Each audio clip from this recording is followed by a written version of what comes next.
I'm Suki Tamura, and my pronouns are she, her, hers.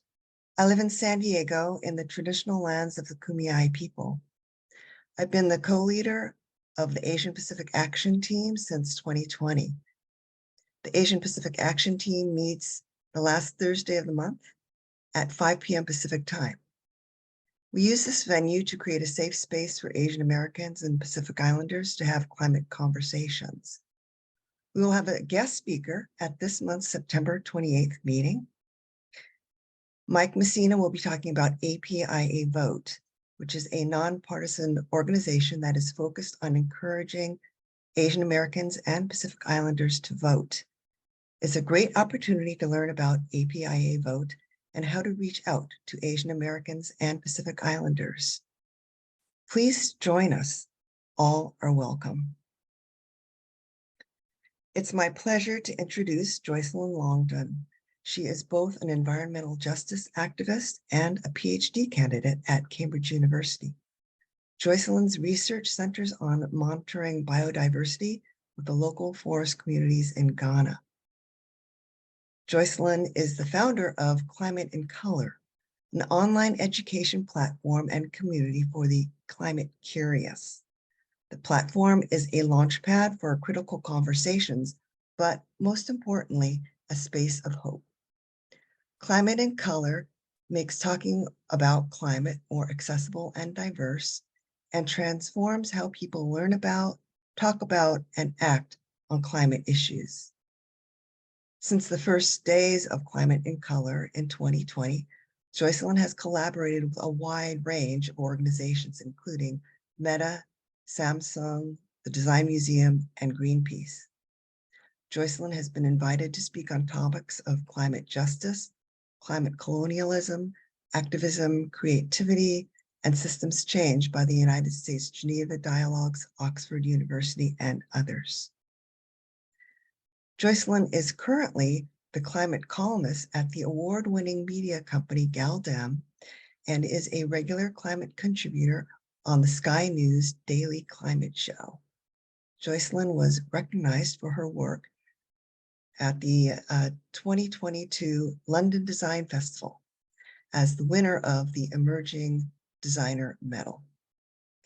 The title of Joycelyn's session is Joy is the Justice We Give Ourselves, Celebrating BIPOC Environmental Heroes.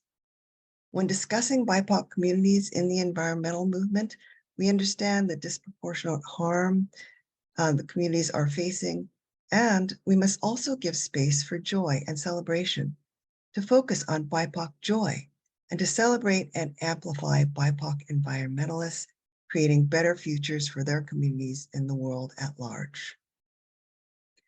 Due to unforeseen circumstances, Joycelyn could not join us today, but she sent us a message about the importance of joy in the work we do. And this message will be read by Minerve Jean.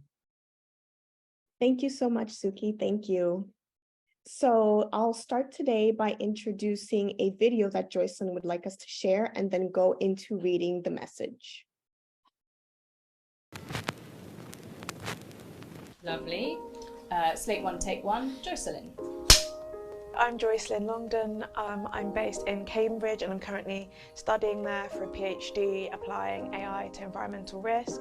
And I am also the founder of ClimateInColour, which is an education platform and community for the climate curious, basically making conversations around climate more accessible and diverse. Yeah, I think the cause I'm the most invested in is environmental justice and looking at all the ways that the climate crisis intersects with race and other forms and systems of oppression. I think the main thing that sets a fire in my belly about these topics is that for so long I was in the dark myself about all of these intersections and about how the climate crisis was impacting people who look like me and people who were in vulnerable communities. And I think the fact that it is so little understood really pushes me to want to expand the amount of people that can know about it, and also expand the accessibility with which these topics are spoken about, because I think it's incredibly important and so many of us are unaware of how much our actions or the actions of our governments intersect with the oppression of other people. Climate justice to me means understanding, acknowledging and being aware of the many ways that our actions and the things that we benefit from harm others and harm the planet, and standing up and advocating for those vulnerable communities, but not just that, also giving space for them to take the stage and communicate with us what they need and what we should stop doing in order to protect them and the planet.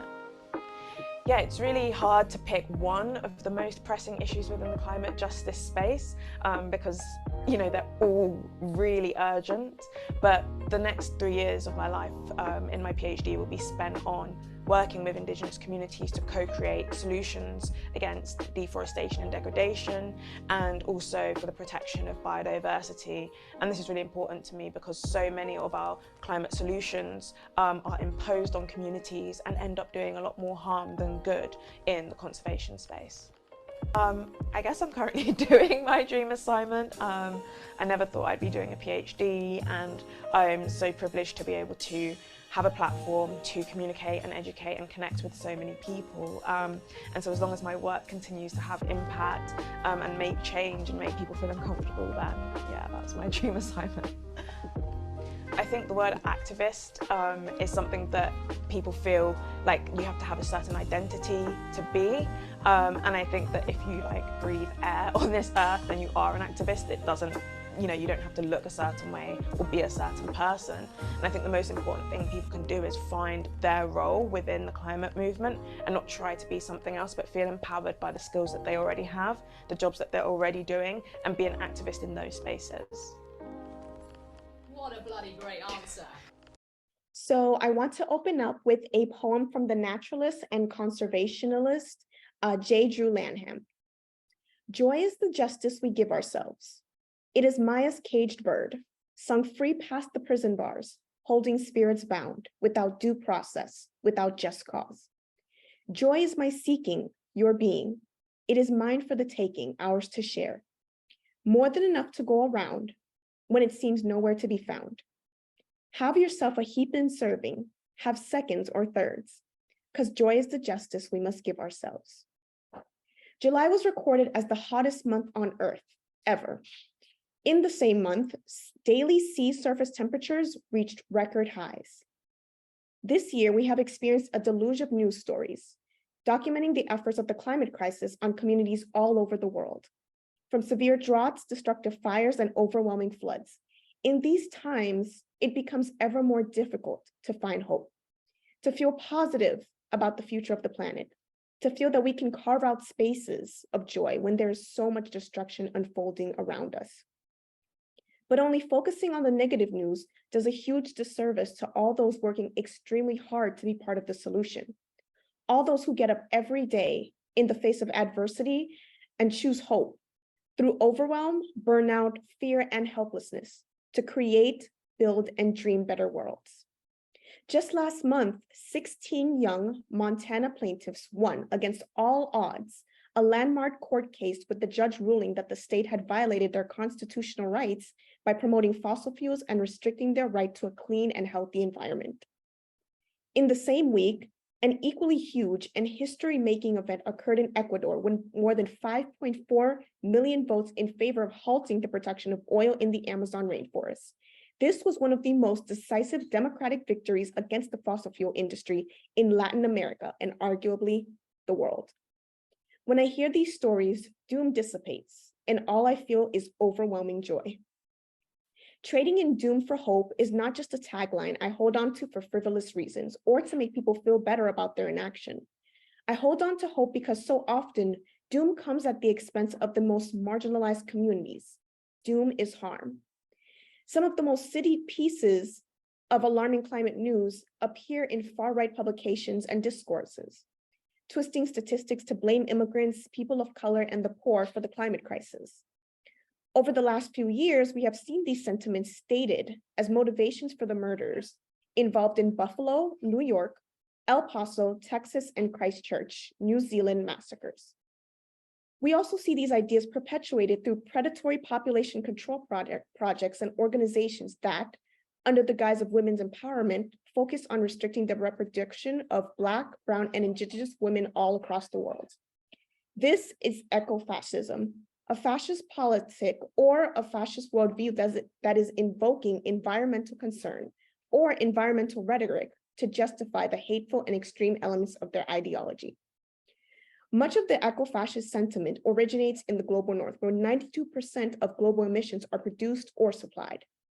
While we have to feel and process the grief of climate breakdown, acknowledging what is lost, it is also our duty to begin the process of creation, of rebirth. As the world seemingly falls apart, we have to begin the process of reimagining and rebuilding.